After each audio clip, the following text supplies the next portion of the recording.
여러분 안녕하십니까? 전세 보증금 125억 원을 가로챈 혐의를 받고 있는 일명 인천 건축왕. 이들 일당은 법정에 서게 됐지만 피해 세입자들의 집은 줄줄이 경매에 넘어가고 있는데요. 속수무책으로 집에서 쫓겨날 처지가 된 피해자들이 잇따라 세상을 등지고 있습니다. 오늘도 한 명이 숨진 채 발견됐는데 두 달 새 벌써 3명째입니다. 먼저 유서영 기자가 보도합니다. 경찰차와 구급차가 멈춰서고 들것을 든 구급대원들이 아파트 안으로 들어섭니다. 새벽 1시 반쯤 인천 미추홀구의 한 아파트. 이곳에 한 30대 여성 세입자가 숨진 채 발견됐습니다. 현관문엔 수도요금 독촉장이 붙어 있습니다. 생업으로 인해서 많이 도움이 안 되니까 죄송하다. 그럼 괜찮다. 숨진 여성은 이 일대주택 161채의 보증금 125억 원을 가로챈 혐의로 구속 기소된 인천 건축왕의 피해자였습니다. 재작년 9월 전세 보증금을 9천만 원으로 올려 재계약했지만 경매로 넘어가 한 푼도 못 받고 쫓겨날 처지였습니다. 보증금이 8천만 원 아래여야 최우선 변제금 2,700만 원이라도 받을 수 있었던 겁니다. 저희 아파트는 이렇게 사망하시는 분이 안 나오길 바랬어요. 지금 경매는 넘어가 있는 상태고 경매 기일은 아직 안 잡혔어요. 아마 올해 안에는 나가야지 되겠죠. 이 아파트 전체가 경매에 넘겨져 50여 세대 다른 세입자들도 사정은 비슷합니다. 경찰은 유서 등을 토대로 극단적 선택 가능성에 무게를 두고 있습니다. 여성이 살던 아파트입니다. 사흘 전 근처 주택에서도 또 다른 전세 사기 피해자가 숨진 채 발견됐습니다. 1km 떨어진 오피스텔. 지난 14일 이 집에서 친구와 함께 살던 20대 남성이 숨진 채 발견됐습니다. 최근 어머니에게 전화를 걸어 2만 원만 보내달라고 할 만큼 생활고가 극심했던 걸로 알려졌습니다. 원래 다니던 직장이 공장이었는데 그 거리로는 그게 안 됐어요. 대출 이자를 충당하면서 생활비까지 하려면 한 3-4시간씩 자고 서울까지 갔다가 인천 다시 왔다가 계속 그렇게. 역시 인천 건축왕의 피해자였습니다. 보증금 9천만 원 중 돌려받을 수 있는 건 3,400만 원 뿐이었습니다. 앞서 지난 2월에도 근처 빌라에서 30대 남성이 숨졌습니다. 인천 건축왕 피해자 가운데 첫 사망자였습니다. 그는 유서에서 전세 사기 대책이 실망스럽고 더 좋은 대책이 빨리 나왔으면 한다고 적었습니다. 하지만 이후 2건의 비극이 잇따른 겁니다.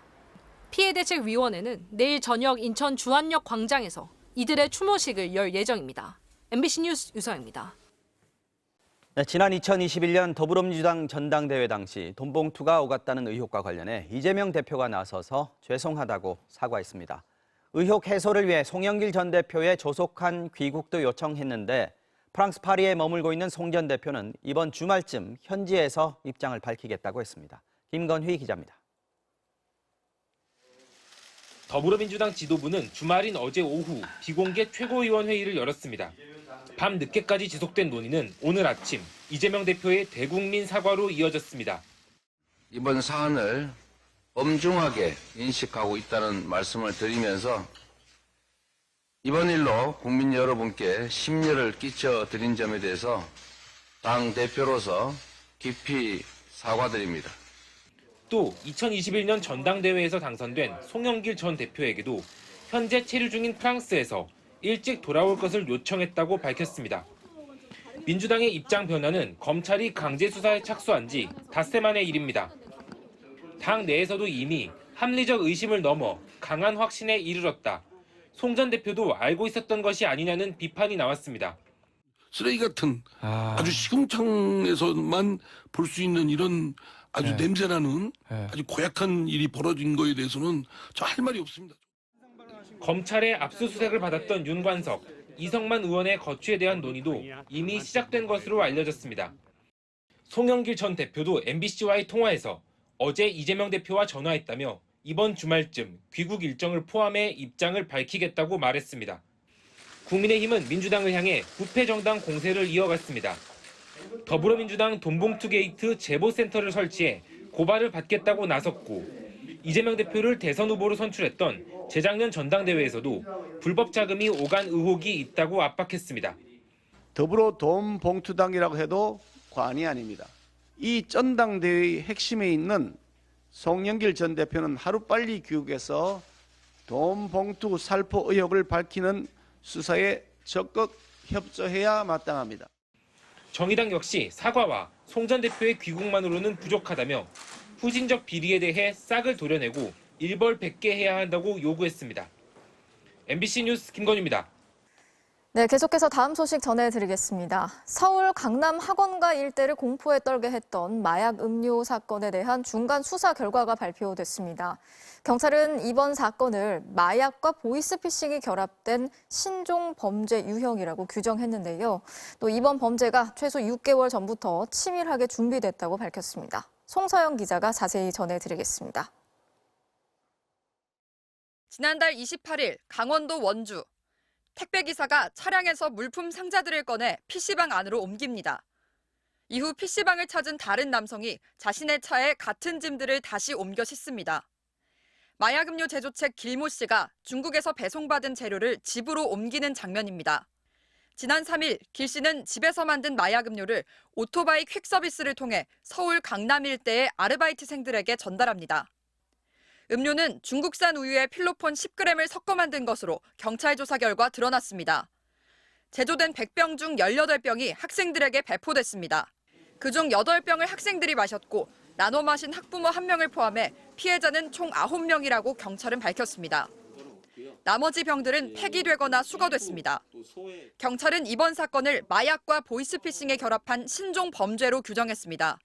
이 조직의 베이스는 보이스피싱 조직인 게 맞다고 보고요. 신종 수법을 모색해서 본인들의 이제 범죄 수익을 좀 더 늘려보려는 그 의도가 있습니다. 중국에서 길 씨에게 음료 제조를 지시한 이모 씨는 작년 10월 17일 출국한 것으로 조사됐습니다. 따라서 경찰은 이때부터 6개월 가까이 범행을 준비한 것으로 보고 있습니다. 중국 윗선 3명 외에 한국의 마약음료 제조자, 필로폰 공급책, 전화번호 조작범, 여기에 음료 배포 아르바이트 4명까지 가담한 걸로 파악하고 있습니다. 붙잡힌 국내 피의자 7명 가운데 마약음료를 제조한 길 씨 등 3명은 검찰에 넘겨졌습니다. 경찰은 중국에 머물고 있는 공범 3명의 체포영장을 발부해 인터폴 적색 수배를 요청했으며 이 중 한국인 이모 씨의 여권을 무효화했습니다. 경찰은 또 윗선 3명 외에 총책이 따로 있다고 보고 수사를 이어갈 방침입니다. MBC 뉴스 송서영입니다.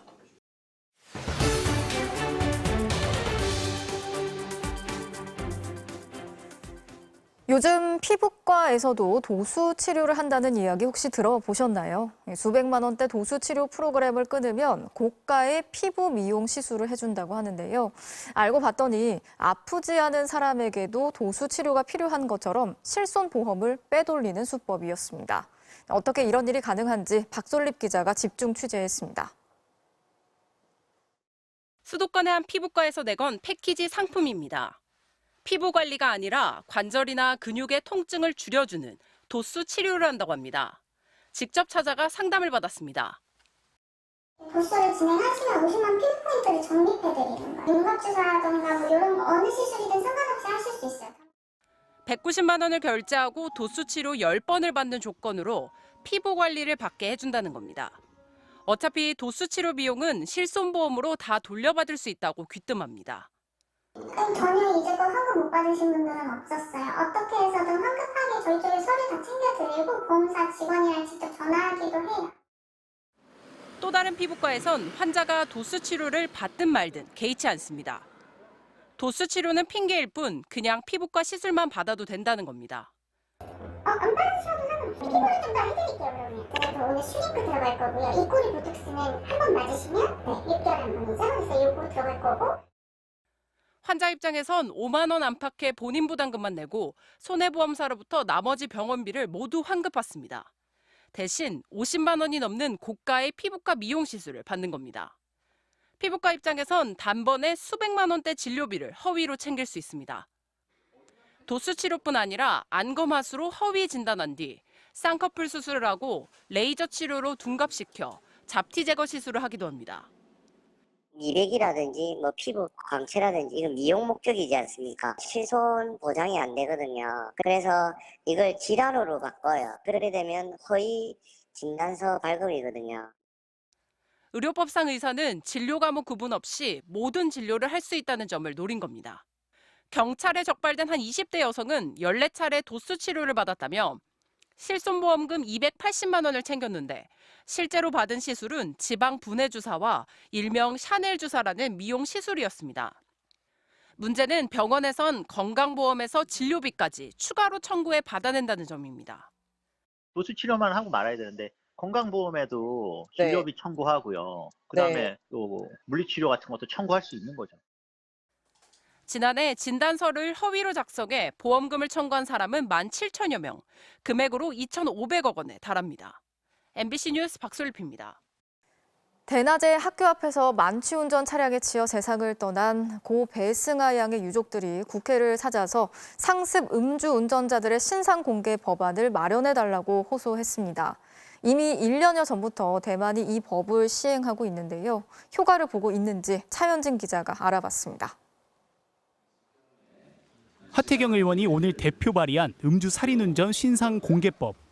술을 마시고 운전하다 사망사고를 내거나 10년 이내 2번 이상 음주운전으로 적발된 사람의 신상을 공개하는 내용입니다.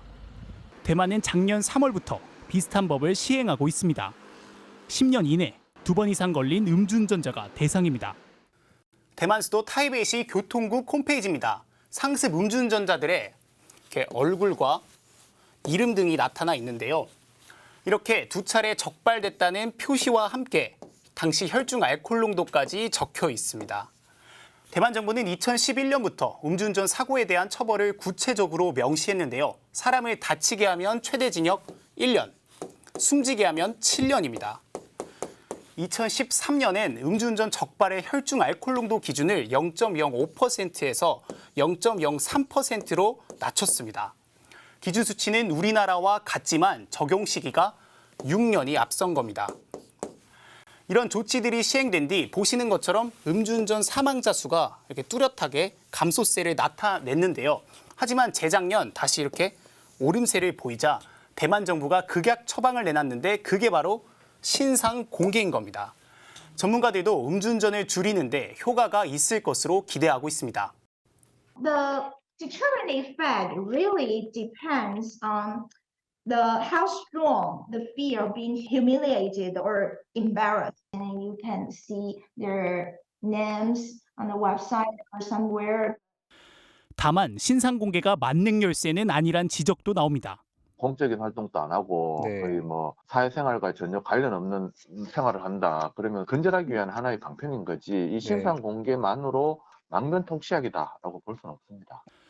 음주운전 사망사고에 대해 살인죄 수준의 처벌이 함께 이뤄져야 경각심을 높일 수 있다는 뜻입니다. MBC 뉴스 차현진입니다.